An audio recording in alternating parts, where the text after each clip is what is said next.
you hear that Philippa told my inner critic to shut up? Did you see the video? We just did a live and I was like, "Wah, wah, wah." And she went, shut up. It was so And what good. happened just before we clicked in? Kaio. When You said, oh, you forgot I Kaio's forgot birthday. Kaio's birthday. And what did you say? I just went on this rant like, You said, oh God, I'm so hopeless with crap. You said, birthdays. I'm I'm so just a crap auntie. And I was like, "Wah, wah." Like we're sitting here talking about inner critic and I had no awareness of it at all. Like it just started blabbing out and Philippa was quick to just like laugh. But like it was just so habitual, especially around a birthday. Oh God, I'm an idiot. I forgot. Really? Yeah, because I felt like socially guilty as well in front of you. Like it was like saying that in front of you was kind of my way of apologizing. Yeah. But the flip side of that is it also means how much it matters to you to make people feel special. Yeah. And remember them on their birthday. I love how you reframe things. You always make me feel better. So we wanted to start off with why we're here.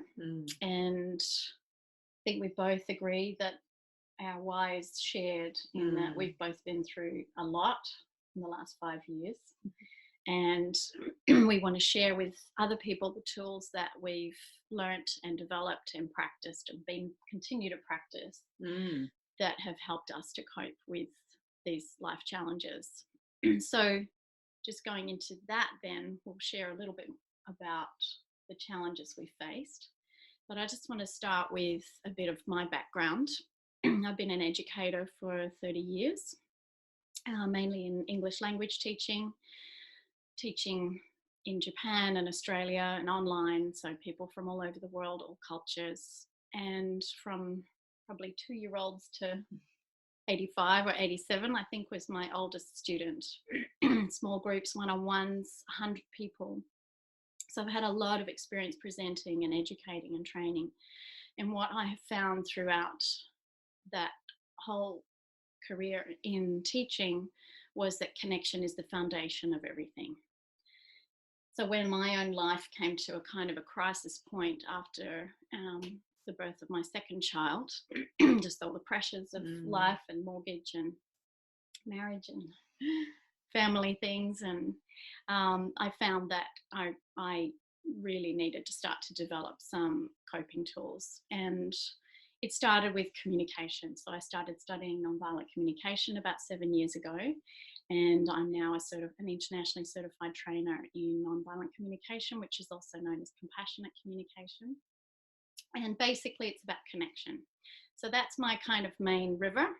And then I study a lot of other modalities that then feed and enrich that experience of how I deliver and how I share compassionate communication. And one of the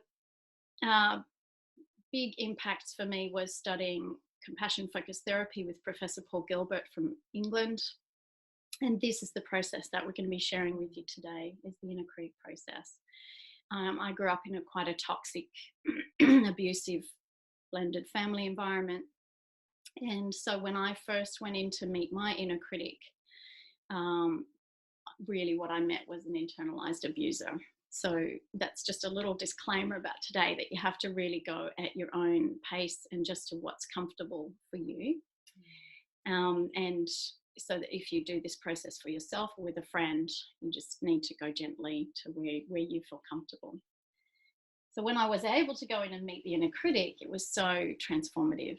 And a few years ago, maybe 4, I started to share this with Meg, and we started really exploring the ideas around how do we become our own kind of best friend rather than a critic.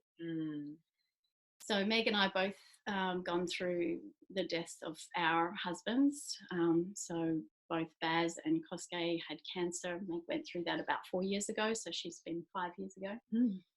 So she's really been my wilderness guide in the last 18 months as I've gone through caring for my husband and his dying and death process and the grieving and other challenges too. We've both lost parents in the last few years and other things.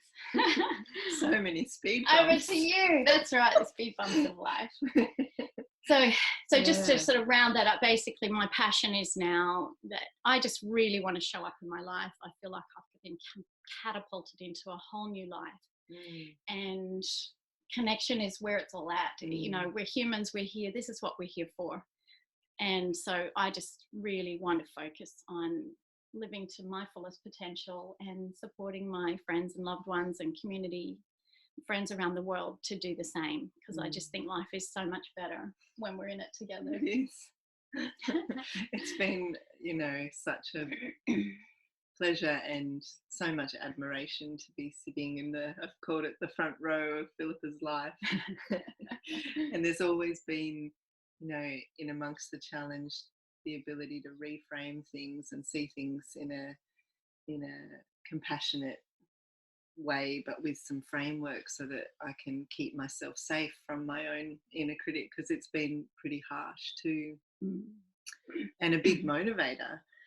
Like it's been this constant, you know, noise in my head, and so bringing it in and making it more of a friend was really you saying, let's just shine a light on this shadow and you know, just lean into it. And I was like, okay, far out. Like I felt so much resistance, but I also was really motivated by my own burnout experience, and just knowing that if I don't change something, I'm screwed. Like I really have to make some big shifts here to support myself and to be a good role model for my son. You know, that's a big motivator for me to do this work. I guess it does feel like work sometimes, but it's actually easier than resisting it and pretending it's not there. So every time you come to me with a, do you want to be a guinea pig for this or try this? I'm like, okay. Yeah, I feel really trusting in this process. And yeah, I know it's profound. Yeah. And your sort of passion and message through your company, Evoe, is really self-care, self-nurturing for women in particular. Yeah. I want to be, you know, when you think of self-care, I want people to think of Evoe in that way, that it's really a practice of loving yourself and nurturing yourself from the outside in, and this work feels like the inside out. Yeah, that's where we, I guess that's where we kind of, you've kind of been going outside in, and I've been going inside out. And now we've gone, oh yeah, let's meet in the middle. Let's do a webinar. Great. Yeah. So what we're going to do today is a process called Transforming the Inner Critic. Welcome, Natalie. That's my old high school friend.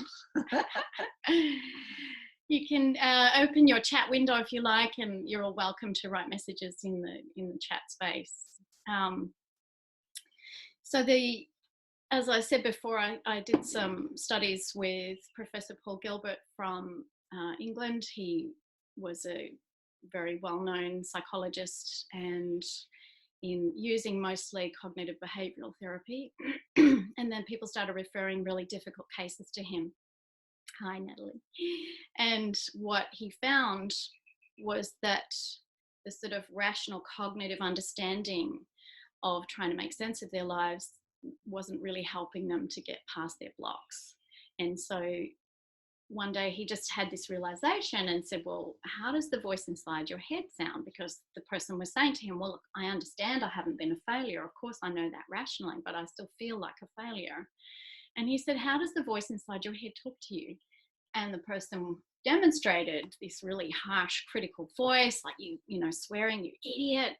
Of course you've been successful. Look at that. You're such an idiot. What, you know, just get over yourself. And he realized that this is where it starts. And therefore, how can we be kinder to ourselves, and what are our attachments? Because we're can be quite attached to our inner critic.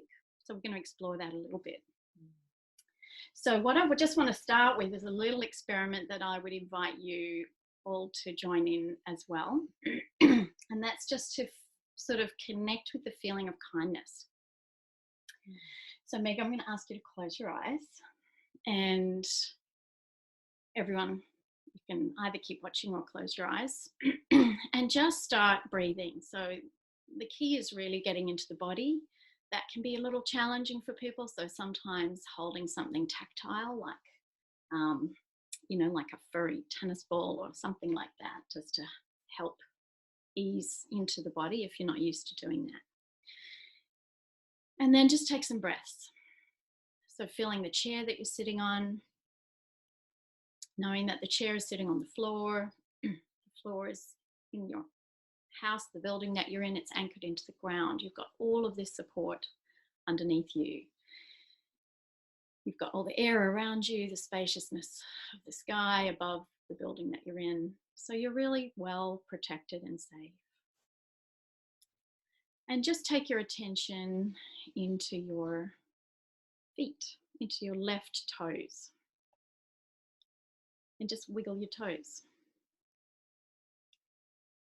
And take your attention into your right foot and into your right toes. Wiggle your toes. Take your attention into your lower belly. And just notice, is it clenched? And just unclench. Into your shoulders and neck, are you holding any tension there? And now into your face. So keeping your eyes closed and just feeling, just exploring around inside your face. Relaxing any muscles. We're just going to do a little experiment between what does neutral face feel like. If you just make your face completely relaxed. And then what might kindness feel like in your face? So if you just sort of connect with the quality of kindness, can you shine kindness through your eyes? Is it kind of warmth or light? Maybe your mouth is just slightly smiling, like a little Buddha smile. Maybe there's a sort of a little bit of a lift in your cheeks. What does kindness actually feel like? And then go back to neutral face. And then kind face. So you can do the same with your voice. And maybe just do the voice inside your head. Don't verbalize unless you're at home alone and you want to try it out. So just you can say your own name with a neutral voice. So if I was going to demonstrate that, I'd say Philippa. Philippa. And then what does a kind voice sound like? How can you say your name in a kind way? Philippa. Philippa. So just experiment with that voice inside your head, neutral voice and kind voice.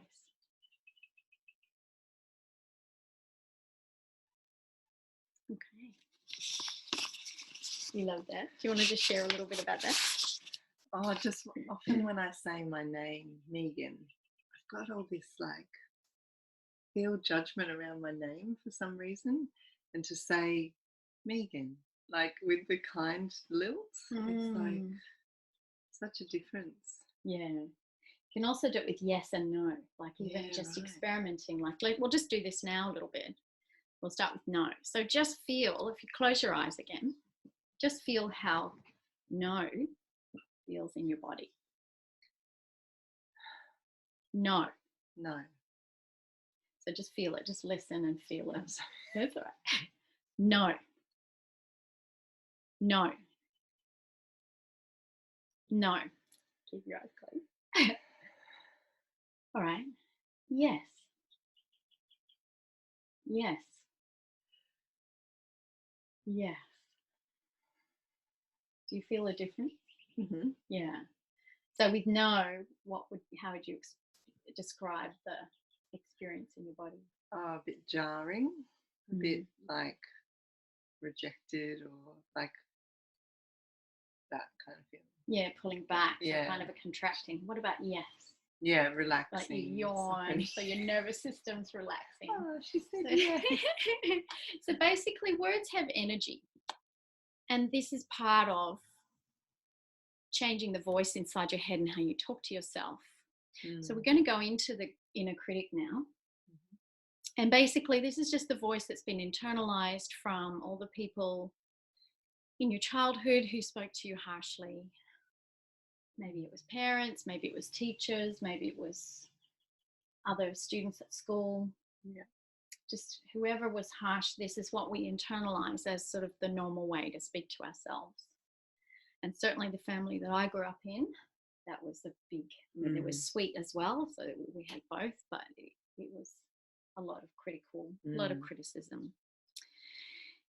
However, interestingly, we're all quite attached to our inner critics. It's been a comrade for a long time. That's right. So imagine I had a little zapper and I could just go, no more inner critic, gone. What would be your greatest fear in letting it go? Good question. I think I'd fear not being on track, and like it holds me accountable, it keeps me steady, it keeps me safe. I'd worry that I'd lose my faculties. Yeah. Is that so a thing? so it's like it's the drive. It's the motivator. Yeah.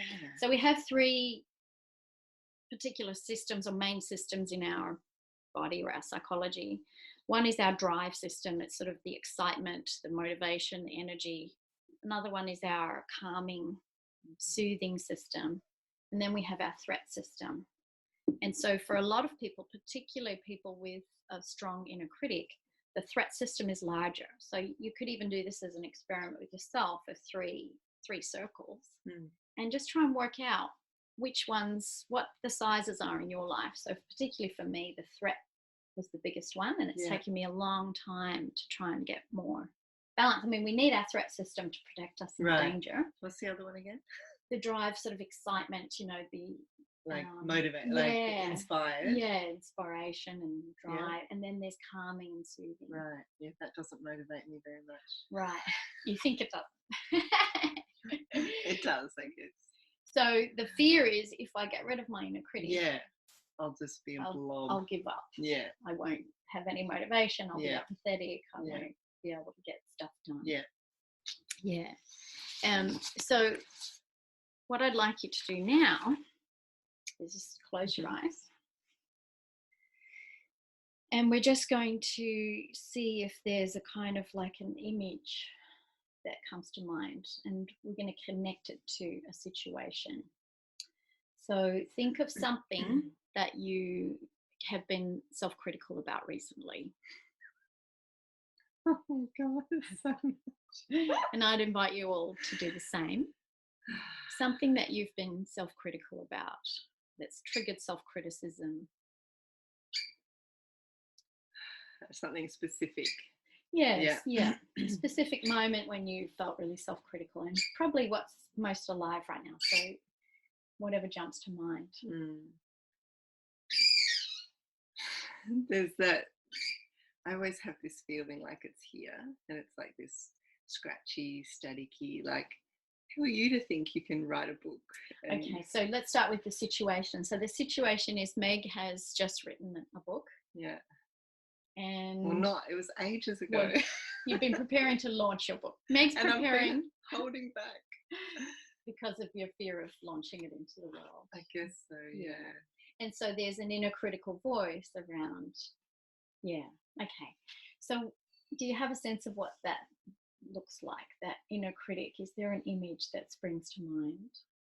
You said something by your right ear. Yeah, it's like I often have this as the, you know, like on a graph, like those the jaggedy lines. Yeah, jaggedy lines. Right. Yeah. In sort of like a speech bubble almost. Like a bit lightning. Okay. Is it solid or is it lots of lines? Yeah. It's like one solid clump, and then it's sort of pulsing like a static storm. Yeah.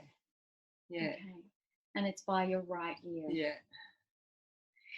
So then what is it actually saying to you? What are the words? The one thing that you said is, who are you to think you can write a book? Yeah. What else? What if no one reads it? What if no one likes it? What if lots of what ifs? So, and maybe the really critical self might be going, no one's going to read it. Who wants to read your book? Yeah, okay. Like if you really put really... Yeah, it's just shit, really. I thought, like, it's just shit. As in, it's nothing, it's not valuable. Yeah. It's just like, why would you bother? Like, you're wasting your time. You're wasting your time. Who are you? It's like, just get a job. Okay. It's so nice. Get a job. So what does it feel about you? What are its feelings towards you? It's like a disdain. Is that a word? Like just almost contemptuous. Yeah, just like, yeah, it sort of reminds me of like the posh people at school who I just felt like I was never good on enough. that level, and it's just like, like, yeah, what's that? A bit, I don't know, looking down on yeah, you. looking, yeah, a bit of disgust. Yeah, if it got down to the nitty gritty, it's like I can feel it in my face. Like yeah. Which also is where you experienced saying your name was around the same area. In my, like, if I'm going to say something and put something forward, it's just like, oh no. Yeah. And what does it want to do to you? What actions? Oh. Like if you just feel into that clump by your right ear, what is it actually wanting to do to you? Just shut up. Just shut you down. Yeah, just shut your mouth. Right, so hence the mouth. It's a lot, isn't it? Shut your mouth. Shut your mouth. Yeah. Just, yeah, and I can see it with my son, and just like, shh, just shush. Like I think that was said to me a lot. Right, so kind of shutting down. So how are you feeling right now? Like connecting with that inner critic and the way that it talks to you, feels about you, wants to do you. How are you feeling? I feel a bit pissed off. Like I want to say, shut up back. Like just you be quiet yourself. Yeah. Like I want to stand up for myself and yeah. Yeah. Kind of fight back. Fight it a bit, yeah.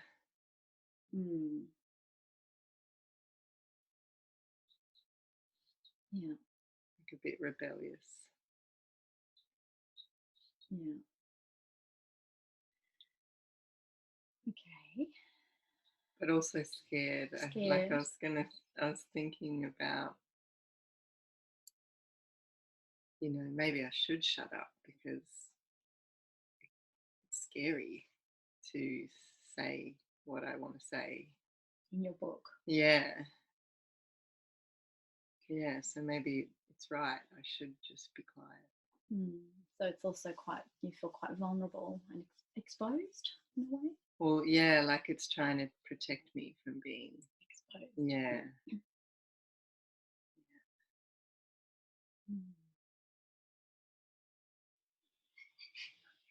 Okay. So do you want to open your eyes? Good. Yeah. So then that's the inner critic, and everyone's inner critic looks different, and it could be different each time. Mine was like an invisibility cloak. So if I just become invisible, then I'll be safe and protected. So what we want to do now is connect to a compassionate image. So again, just close your eyes. You may not get a visual, by the way. Not everybody is visual. If you just get like a felt sense in the body, and really focusing in on the sensations in your body is a good way to do it. So hence, does it have a shape? Does it have a color? Is it solid? Is there texture? So the same with compassionate image. And you can either draw on experiences in your life when you have experienced kindness. For some people, who've had really tough lives, that could come down to an animal or a pet even. It could be a religious icon if you come from that background, a saint, or it could be like for me, it was my nana from my childhood.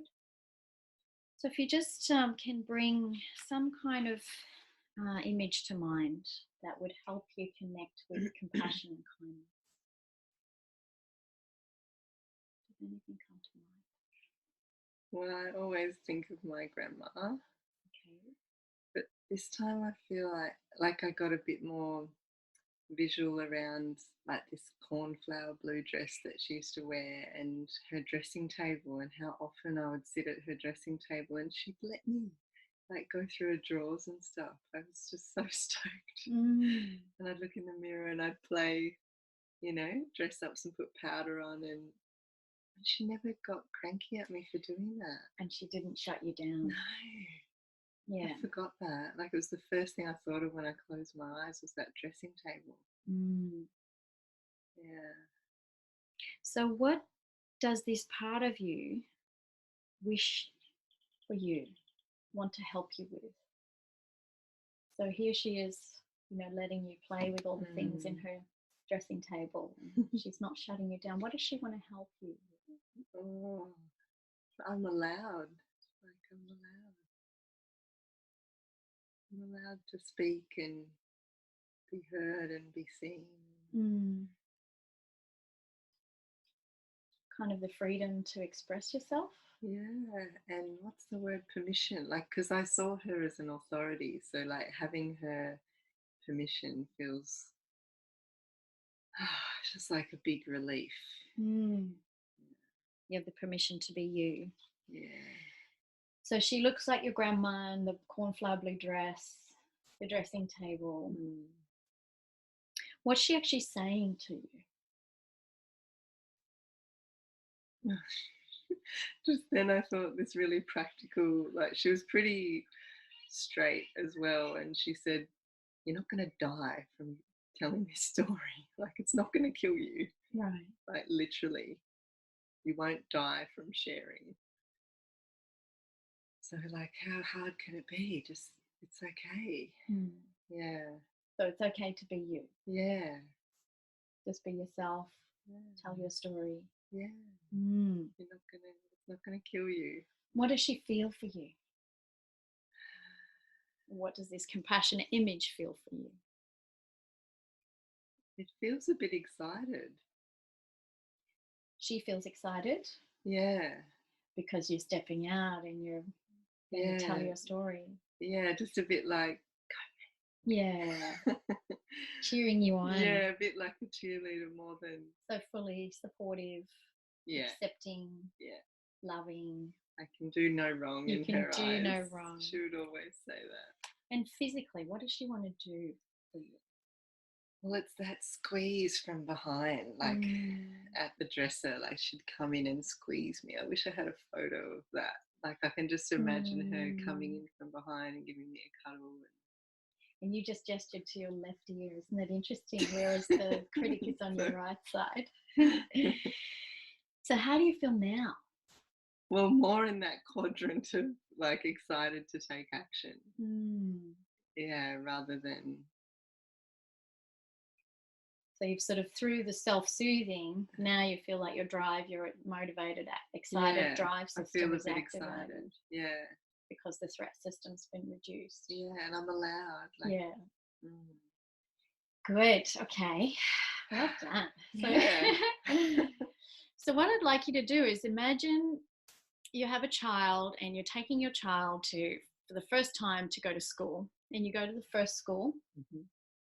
And it's big and dark and gloomy, and there's a big creaky rusty gate, and this really stern, the principal comes to this gate and lets you in and is very stern and cold and hard and sort of looks down his or her nose at your child. Says, okay, I'll take you on a tour of the school, and you go around and all the children are obediently in rows at their little desks and everyone's quiet, and the teacher's very strict at the front of the room.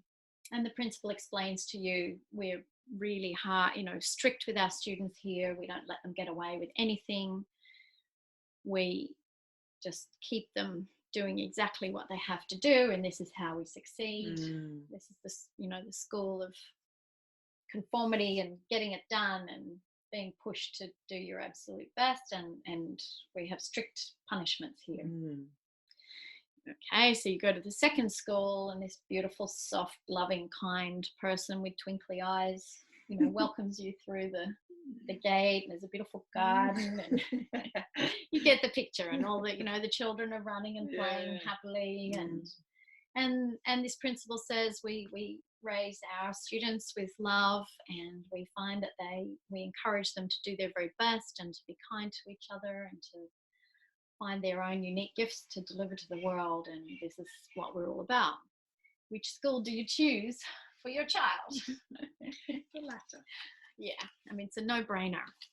So if this is what you would choose for your child, yeah, I hear you. Doesn't it then make sense that this is also what's going to work for you?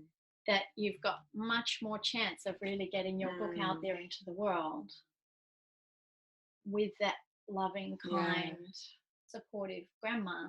Yeah, I've just never done anything like that. Yeah. Because we're trained into being so attached to the critic, and we think that we're not going to get out of bed unless that voice is going, come on, get out of bed, you lazy shit. Yeah, like that first school. Yeah. So we're so conditioned into criticism and negativity and seeing each other's faults, where it's so clear now. The evidence is out there. Like it's irrefutable that people are much more able to be the best versions of themselves with positive encouragement and love and kindness. And probably less energy it would take as well. Yeah. When I think about how little energy I've got in a day, it's like, do I really want to spend it on that? Yeah. And it does. It takes a lot of energy to have that sort of the guard there constantly they're trying to keep you safe. Like they have in some ways your best interests at heart. They're not trying to break you down. They're trying to keep you safe. Yeah. But they're actually holding you back from really showing up in your life and being the best version of yourself. Yeah. Offering your unique gift to the world. Yeah. Okay. So that's the process, is kind of going through that and just really starting to notice. The first step is awareness, and it's not, we both still have an inner critic, but the more awareness you have, the more that you can pull yourself up. Like as soon as you said, when you realized you'd forgotten or hadn't Kaya's birthday, and you went, I'm so crap at that, and I went, it's like noticing. And I really changed the way that I talk to myself. And it's just about slowing down and taking a breath. And there's different flavors of critic as well. Like that one with Kaya was like a bit more socially acceptable. When you chastise yourself in front of a friend for forgetting something. Yeah. It's sort of quite socially normal. Yeah. And then that one that I just did around my work, then the one we did the other day around parenting. And when I thought of my grandma there, I was really in the soft soothing, like I got the soothing from her, and I felt quite emotional. But this time I felt more of the inspired, excited. Yeah. So the compassion feels like it's different as well. Right. It can take on different qualities. Yeah, which I didn't realise. Yeah. That's good. Fantastic. Yeah. So how do you feel about launching your book into the world now? Excited. At least I know you'll read it, love. I'll read it. Great. Hello, Anthea. Okay, so what we would like to do is invite... I'll read it. So there's I don't know how familiar you all are with Zoom, but if you hover over the bottom of your Zoom screen, there's a chat box. And you are welcome to type any questions or comments into the chat space. We also are finding that the more awareness you have around your emotions, it seems to be whatever modality I'm studying, it's around being able to own your feelings and express your feelings and connect with what you're needing in the moment. In the moment. Yeah, okay. That it's the needs that drive behavior. So for example, your fear around your book, it's perhaps, you know, a need for acceptance and to be seen, and also because that message matters so much to you, but it's you really wanting to share this with the world and really wanting it to be received and understood. Yeah. So connecting with needs and just basically connecting with your emotions and feelings. And I think when you said, how was I feeling towards my inner critic, I was a bit like rebellious and a bit angry, but underneath that again was another layer of fear. So it's sort of like I can see how I sometimes trick myself to use anger as a way to get motivated and get stuff done as well. And yes, and then a final piece with that is actually going in with compassion and seeing what's behind that. Behind the storm. Behind the anger. The inner critic. Yeah. What's inside the inner critic? Is it fear? Well, there might. Do you want to have a little look now and see if anything comes up? I don't know. It may not be. Yeah. Just have a little. So if you just take a breath. And you draw on the image of your grandmother in your blue, in her cornflower blue dress, and she's with you. And can you see the sort of static storm, the clump storm of the inner critic?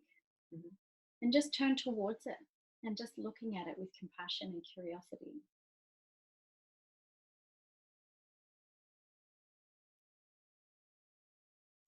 So it could connect with a memory.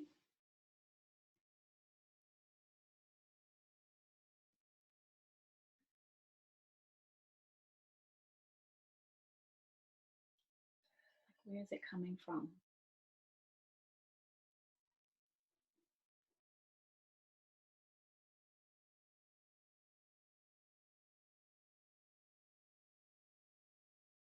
I feel like I'm just kind of going back and forward a bit, but not really. Like it just feels like under my skin, I'm not good enough. Like a sadness around that. A sadness around I'm not good enough. Yeah.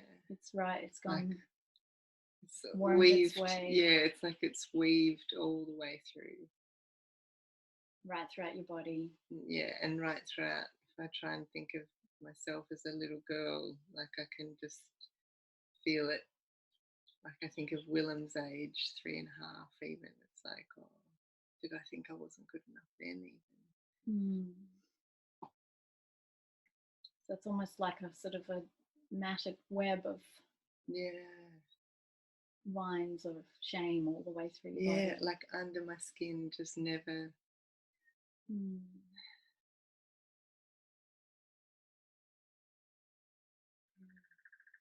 What if you were to try and pull one of those ropes? Like unraveling. Yeah, I'd want to go and have a good scrub. Yeah. Like, yeah, it's like a residue. Pull it all out. And the static sort of storm by your ear. That's slowed down a bit. Yeah. Yeah. So it's almost like that's wanting, it's loud and external because it's wanting you to actually connect with the mat through your body. Yeah, it makes me think, oh, what's my body holding on to? Okay. So that's probably something that you can explore in your meditation and start to just work with it. And it could be that those cords or ropes or vines or whatever are connected to something. Yeah, you know, it's like that somatic thing that we talk about. Yeah. So if you sort of start this unraveling, it might actually lead somewhere. Yeah. Okay. So for me, with the invisibility cloak, when I went towards it and pulled it up and looked underneath, it was a 4-year-old. Yeah. The 4-year-old me. So that was around the time that my dad remarried, and this very angry, kind of suffering, hurting stepmother came into my life. And so it was sort of stay small, stay safe, be invisible, don't be seen. When I looked underneath, I found. Right. That's why you were trying to get me there. Yeah. So you get quite tangible. Yeah. Because then I could sort of invite her to come with me and come with the compassionate self and, go into my heart and be safe, that she didn't need to stay small and invisible anymore, that she could show up in the world and be herself. I remember when you shared these stories from coming back from a training or something, I'd be like, how does she, come up with a visual so easily? But it is actually easier than I thought. Yeah, and not everybody does, so that's just another thing that, Right. it is sometimes just a felt sense in the body. Right. But everyone I've done this with has always got something. Because I kind of thought, gee, you've got a good imagination. Yeah, it comes. But it does it's come. just slowing down and going into the body and connecting with the felt sense of the body. I personally find it really helpful to go through this process with a guide or a support person. If you want to go through this process with me online, you're really welcome to book in for a session with me to go through this process or any other process. Basically, my work is all around compassion and kindness. Because that's been my big kind of breakthrough in life is I basically just realized my vision is a compassionate world. If we could all just start being a bit kinder to each other, that'd be nice. The environmental problems would be solved. The world would be a much happier, safer place to be. And it starts with your relationship with yourself.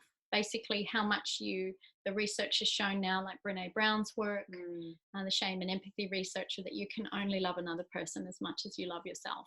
So if you haven't got the motivation to love yourself more, think about someone that you dearly love and think, would I like to love them fully? Yeah. And realizing that you really only can love them as much as you love yourself. So does that make you want to love yourself more? It does. That's what motivated me originally, was so that I could be a better parent for women. Well, we just want to say thank you for joining us. This was our first ever webinar. And we've sat here on this couch quite a lot, though. A lot. And a lot of first time. A lot of tears have been shed on this couch. Oh my God. Haven't they? Yeah. Yeah. So I think we're kind of qualified to share some of how we've dealt with our life crises. Yeah, it's kind of nice to share the compassion lounge with everybody. Yeah. Yeah. So we just want to say so much gratitude for listening to this webinar today. I hope that you got something out of the inner critic process. It certainly has been transformational, really, for both Meg and I. And I still remember very clearly that 3 years ago saying to you, you wouldn't talk to me this way. The way that Megan was talking to herself, I just said, you wouldn't talk to me this way. And that was when we realized, oh yeah, why do we talk to ourselves when we don't talk to our friends like that? So you totally called me on that. It was a game changer. Like, that was a really big turning point to go, oh my God, I wouldn't talk to you like that. No. Yeah. Beautiful. Thank you so much. Thanks, for everyone. joining us. Lots of love.